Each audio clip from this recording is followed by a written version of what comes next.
All right, thanks, Kylie. We've learned within the last half hour that the University of Minnesota and 3M have announced a new sponsorship that includes naming rights to Mariucci Arena. The Gopher hockey facility will now be known as 3M Arena at Mariucci. It's a 14-year, $11.2 million agreement. Athletics Director Mark Coyle says this announcement brings together three names that are instantly recognizable across Minnesota: Mariucci, Gopher Hockey, and 3M. Will people call it 3M Arena, or will they still call it Mariucci? Remains to be seen, but we'll hear more about that today. A Minneapolis family wants answers after their two dogs were shot and injured by police.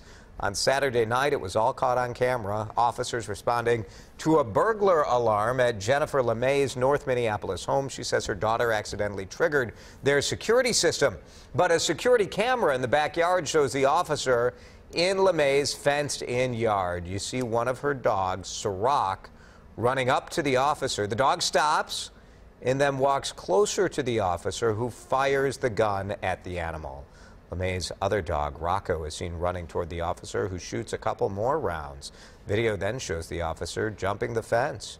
Sirach was shot in the face and is back home. Rocco is still at the vet for his 4 injuries. I could understand if my dogs were being aggressive or charging at him or baring teeth. As in the video that we put on Facebook, he's not even growling. He's wagging his tail, and he stopped. He stopped right before he got to the pavement. Minneapolis police did release a statement saying they are aware of the incident, are in the process of reviewing the video and the officer's body camera. They go on to say, we've reached out to the owner of the dogs and will continue to do so during the investigation. LeMay says these are more than just the family's pets. They are also registered service dogs to help her children who have special needs.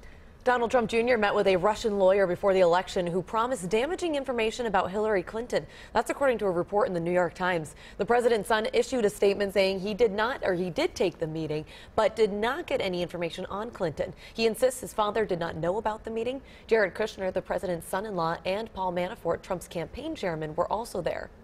Congress is back in session today, which means Senate Republicans will be back at work trying to repeal and replace Obamacare. The Senate health care bill was presented before the 4th of July recess. It hit resistance on both sides of the aisle after the nonpartisan Congressional Budget Office projected 22 million more Americans would find themselves uninsured.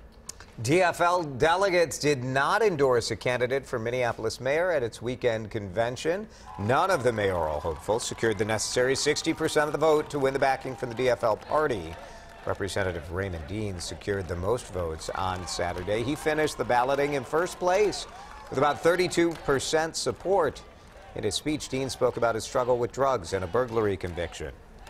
And it was only after 28 days of court-ordered treatment did I begin to understand my addiction and what in my past had led me to the decisions that I made.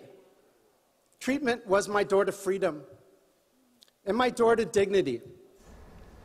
Councilman Jacob Fry received the second most votes. Incumbent Mayor Betsy Hodges came in third.